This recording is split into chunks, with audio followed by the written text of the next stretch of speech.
Estoy de acuerdo que usted puede desarrollar mucho más, en una forma más efectiva un país si usted tiene una población educada, entrenada. Y eso lo hemos visto en todos los países, aún los países como Taiwán, como Corea, todos los tigres del Asia, ¿verdad?, que lograron desarrollos, ellos también capacitaron su mano de obra, capacitaron su población, tenían que hacerlo, ¿verdad? Y eso creo yo que viene. Ahora la pregunta es si tiene que venir antes o después, ahí es donde está el tema, y ahí es donde está la discusión, y van a haber diferentes criterios. Bueno, tenemos que hacer una pausa comercial, y cuando regresemos vamos a continuar hablando con el doctor Moisés Starkman sobre qué podemos aprender de Israel para salir de esta pobreza, de estas Honduras, que nadie la aguanta, con tanto crimen, con tanta desempleo, con tantos problemas. Así que por favor no se vayan, que cuando regresemos vamos a abordar este tema con mayor detenimiento. Ya regresamos.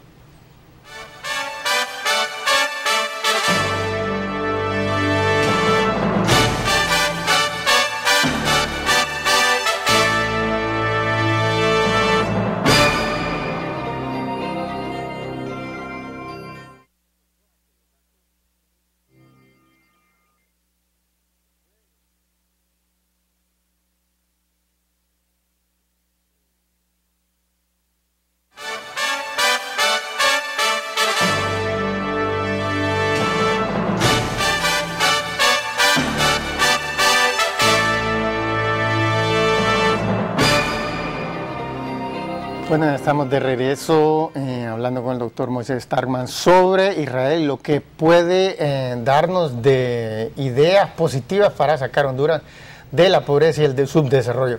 Entonces, estamos ahí debatiendo sobre educación. Queríamos mostrar unas imágenes sobre Israel para que tengamos una idea más aproximada de lo que es este pequeño país de apenas 22.000 kilómetros cuadrados. Acuérdense que Honduras tiene 112.000 kilómetros cuadrados.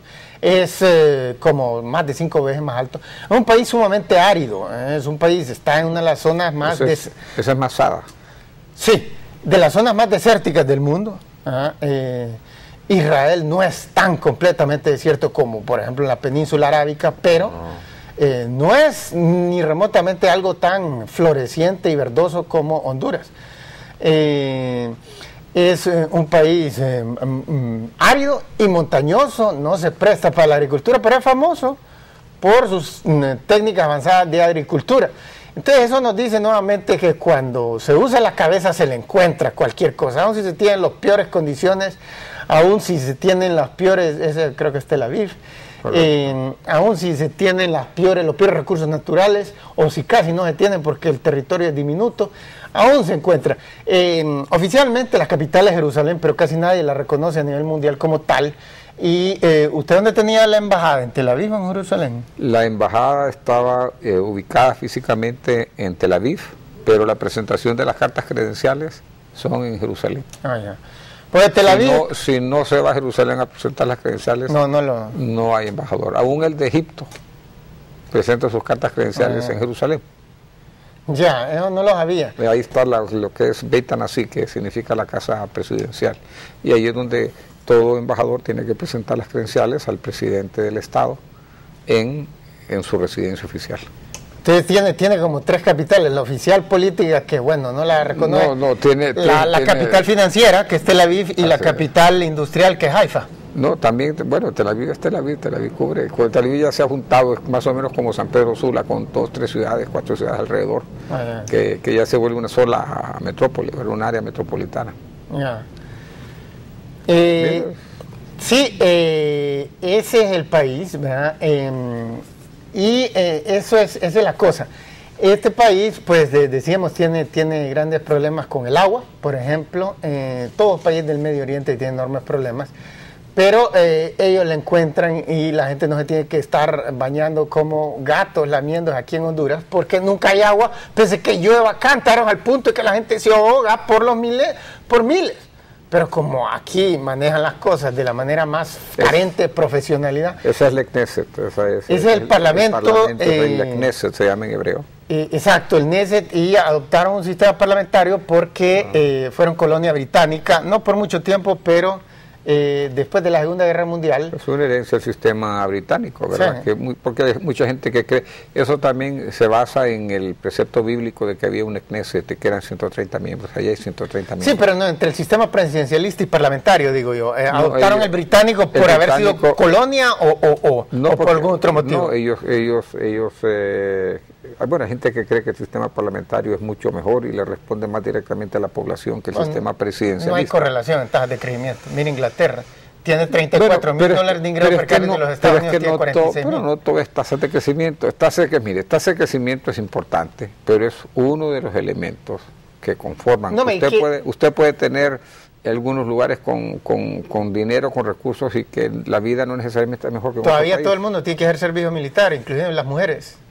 Bueno, yo no he estado hace muchos años allá, pero sí entiendo la mujer, claro, los hombres y las mujeres, y es igualdad de género. Porque digamos en Alemania están a punto de abolir el servicio militar obligatorio y quieren hacer una fuerza armada profesional, solo el que voluntario, quiere. O sea, sí, similar. Bueno, ellos, especialmente con los que están allá en Afganistán y otros lados, se les complica. Sí, y mostremos lo que sí. Eso es en Haifa. Ese es el centro Bahaya. Entonces es la San Pedro Sula. Ese es el centro Bahaya. Haifa ha sido el puerto principal, pero ahora hay otro puerto, Ashdod, que es un puerto muy importante. En Honduras hay personas de esta religión, de esta secta Bahaya. Sí, y esa es la sede mundial. El presidente Ascon en su momento, con él visitamos ese centro, él hizo visita oficial. ¿Es una corriente cristiana o no? Sí, es derivado de los cruzados, de la época de los cruzados. Este es el Muro de los Lamentos, y allá vemos la Mezquita de la Roca, y allá lo alto es de la Citadela de David. La dorada es la mezquita. La Mezquita de la Roca. Hacia la derecha, que no se ve, hay otra que es la Aqsa, que es la tercer lugar más importante de los musulmanes. Esta es la cuarta, la que se ve dorado arriba. Y esa zona de arriba, donde está la mezquita, es donde la religión nos dice, la Biblia, estaba el templo de Dios. Y ese es el lugar más peleado en el mundo. Y ahí se llora, ¿verdad? Y ese es el Muro de los Lamentos.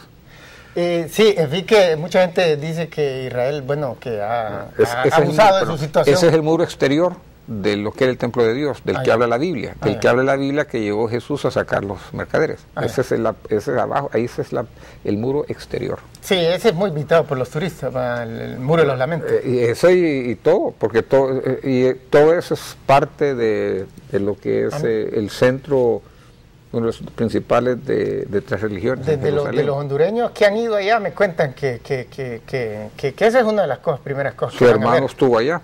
Sí, yo estuve con él ahí. Él no fue de los que me contó que lloraron, pero mucha gente me ha dicho que empezaron a llorar sin ninguna explicación. Sí, hay gente que se emociona muchísimo al llegar ahí, al llegar especialmente a donde está la tumba, donde estaba la cueva, donde se dice que se sepultó a Jesucristo. Entonces hay gente que se emociona muchísimo.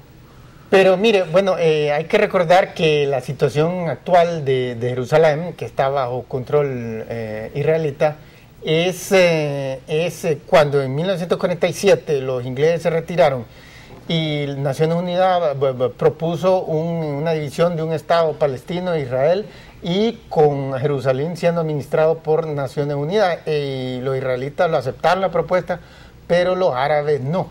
Y cuando Israel declaró su independencia a los meses siguientes, ya en el 48, el 14 de mayo, 5 ejércitos de 5 países... Quedó dividida Jerusalén, ¿verdad? Atacaron, sí, pero después la agarró en el 67. Claro, Israel quedó dividida, entonces todos estos lugares sagrados para los cristianos, para los judíos y para los musulmanes, quedaron en manos de los jordanos.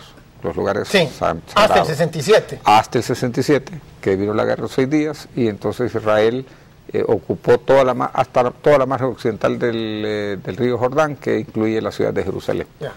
Tenemos que hacer una pausa comercial, y cuando regresamos vamos a abordar con más detenimiento estos temas.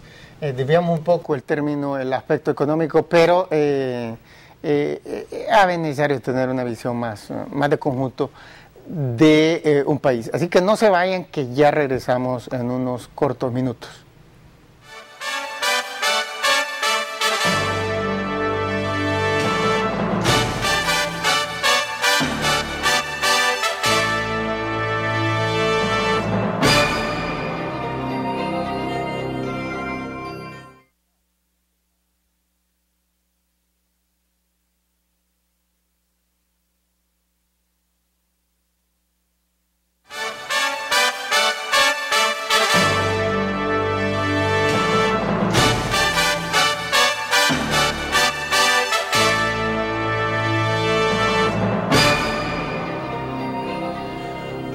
ya estamos de regreso y estábamos hablando con el doctor Moisés Starman sobre lo que Israel nos puede aportar. Entonces decíamos que no encaja la tesis de que fue porque los judíos estaban muy estudiados, o un pueblo muy estudiado. En todos los países del mundo tienen per cápita un porcentaje más alto del total de los judíos en todo país, tienen formación universitaria más que en cualquier, que ya sea en Alemania, que ya sea en Francia, que ya sea en los Estados Unidos, etcétera.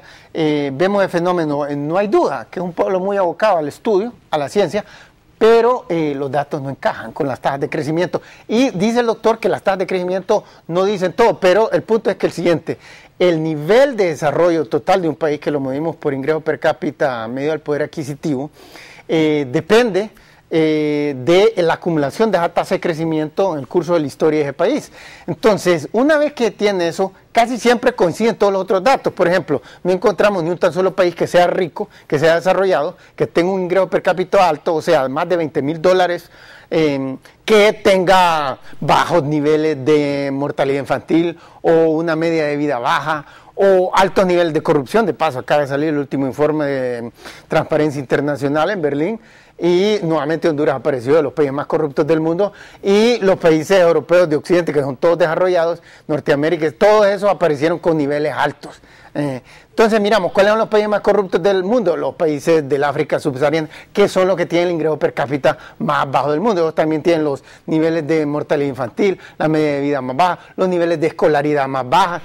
Correlaciona, no en precisión, ahí sí tiene razón el doctor Starman, pero de una manera general correlacionan bastante fuerte. Queremos... No, mire, sí, pero es que en eso quizás tenemos diferentes criterios. Pero para mí el desarrollo del capital humano es estudiar, pero es mucho más que eso. Es que no se muere la gente. No es capital tienen humano. Una media de vida larga. Mire, claro, capital humano tiene que ver mucho con cultura, tiene que ver mucho con la educación formal, tiene que ver mucho con sus costumbres, tiene que ver con sus tradiciones. Entonces, en la visión que tengo yo de los países desarrollados, en donde la población japonesa, por ejemplo, aunque sea una isla que no tiene muchos recursos naturales, es un país, es una sociedad, mejor dicho, que tiene una enorme homogeneidad, tiene una enorme capacidad de trabajo, una enorme capacidad para improvisar, para crear cosas nuevas, para estudiar, para absorber tecnologías, y nosotros vemos lo que es Japón. Yo no tengo la menor duda que si los japoneses estuviesen en otro lugar geográfico, también se podrían desarrollar. Mire, porque no es las islas de Japón la que el entorno lo que hizo Japón, sino que el pueblo japonés. Solo quisiera seguir en idea. Y lo que le quiero decir es que el mismo pueblo existía en el siglo XVIII y XVII y obtuvieron tasas de crecimiento, y entonces eran de los menos desarrollados de Asia. Pero las tasas de crecimiento y demás... Fue hasta finales del siglo XIX que comenzaron a obtener tasas de crecimiento rápidos que salieron adelante. Pero es una manifestación, no, pero son unas manifestaciones y no cambió nada la cultura. Pero son manifestaciones que se dan a través de procesos culturales, no, a través de procesos culturales, pero eso es un resultado no el motivo, el por qué Japón es lo que es. Eso es un reflejo de... Por la tasa de crecimiento, sin esa tasa no era nada. Japón es Japón. Mira, y tiene la tasa, solo para tener el criterio. Japón es Japón por los japoneses y tiene tasas de crecimiento y desarrollo por los japoneses. Lo mismo lo tiene en Israel. En Israel usted tiene gente con esa capacidad y otro país. Alemania. Usted póngame ahí esa población alemana, póngala en cualquier lugar. Y usted va a ver que es un pueblo que va a trabajar, que tiene una forma de ver la vida, que tiene una concepción de lo que es la vida. Sí, pero lo que me está diciendo no está invalidando lo que yo estoy diciendo. Claro, la diferencia que tenemos es que usted ve el tema del crecimiento de las tasas como la cosa fundamental, mientras que yo lo veo más en el concepto que es la cultura. Mire, si la mantenerse cultura con vida, es lo que hace la diferencia entre los pueblos. Si mantenerse con vida no es fundamental para una sociedad, yo no sé qué diablos es, porque la media de vida correlaciona con niveles de desarrollo económico. Pero eso es casuístico y por resultado, no porque eso es lo que se ve. Obviamente que usted tiene que tener un mínimo de recursos para poder tener una atención. No, uno no necesita recursos. ¿Verdad? El caso de Hong Kong, Singapur lo muestra, pero lo que sí necesita tener rápido crecimiento económico. Mire, por ejemplo, Alemania hasta el siglo XVIII estaba mucho más atrasada que Inglaterra, Holanda, Bélgica, Francia, y todo eso lo miraban de menos y lo miraban como tontos. Japón hasta mediados del siglo XIX estaba mucho más rezagado tecnológica, económicamente que China. ¿Por qué? Porque a través de la historia había tenido, todo el mundo tenía tasas de crecimiento lento, pero como quiera que sea, eran un poco menos lentas que las